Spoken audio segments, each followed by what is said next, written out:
We'll get started. So our keynote address today is Shan from Local Brands and Open Campus. And without further ado, we'll just have Shan have his moments and give over the keynote address. Thanks, Harry. Ron, how is it on feeling? Being recorded 90 water, Ethereum over 3,200. We hit 100,000 before year end. And it took us, Before it's open, sorry, before half heads. Alright, I'll take that back. Cool, okay, so look, thanks so much for coming today. My name is Shan, I'm with Local Brands. We are also a co-contributor to Open Campus, who are a co-host of this event. We do a lot of work with Hackbus, but Open Campus is basically a protocol to organize the education industry. And so as part of the education work that we do a lot well with high-class early communities. So old first to wave three. So that's kind of a big thing that we do here. Today what I'd like to do perhaps is, in the Seaborean market, maybe just bring it back to basics a little bit. Explain what our view of the market is from a brand's perspective, how that ties into Hackbus, and then just a reminder of what we as industry are accomplishing, right? Next slide, please.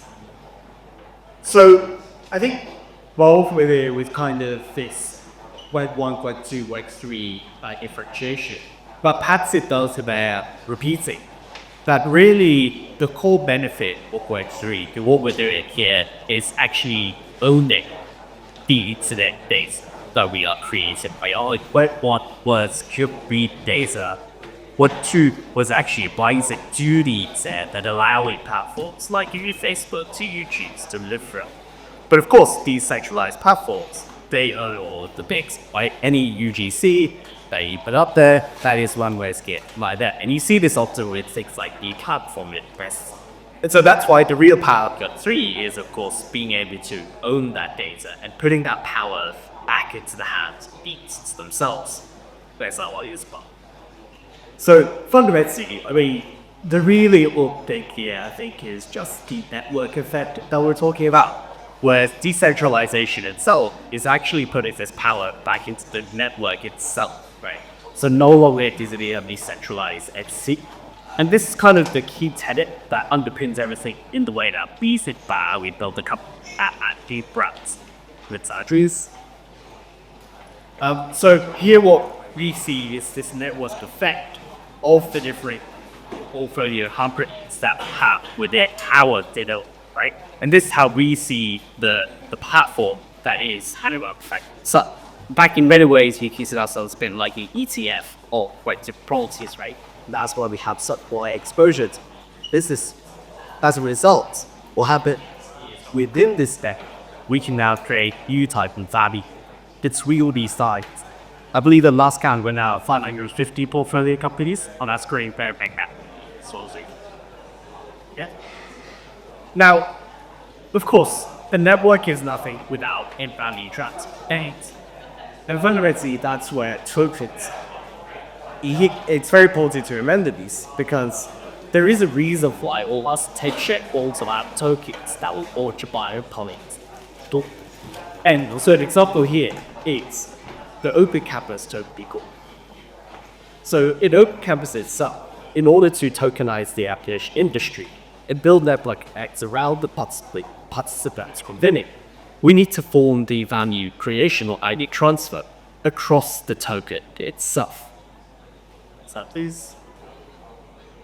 So within Open Campus itself, we've done a similar thing. So all of these companies are now a part of the Open Campus network.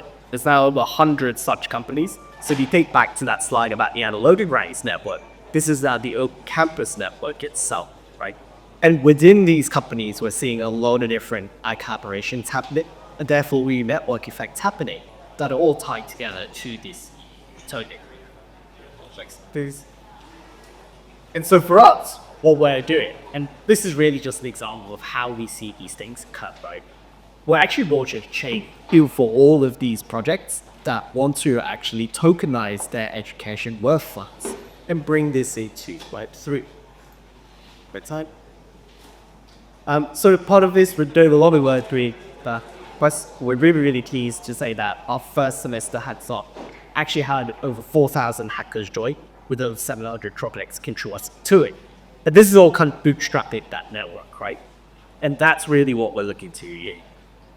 And so in this similar day, we're actually kicking off semester 2 hackathon as well. So if any of you guys are about this, please do check it out. Come speak to Harry afterwards. He'll give you some information about it. But yeah, I think the main thing that I want to impress here is really just bringing it back to this, right? What I'd like everyone to think about is, if you're a developer and you're a builder, think about what is the value networks that you're creating in your project. How is that value chart still is a hook? Do your users have a way to connect with each other, for example, to other stakeholders? And are they actually building it? If you're an investor, are you actually finding ways to help your portfolio companies come together in a meaningful way? And are you creating a way for them to actually own their own participation in this stepwise like you're sure. I think ultimately we're not doing this and we're involved, then we're just doing whatever to project. So really, really think about these network effects. You really think about giving that power back to the users. And I think if you all do that, so then we'll really find that you really good. Because thank you. Your turn.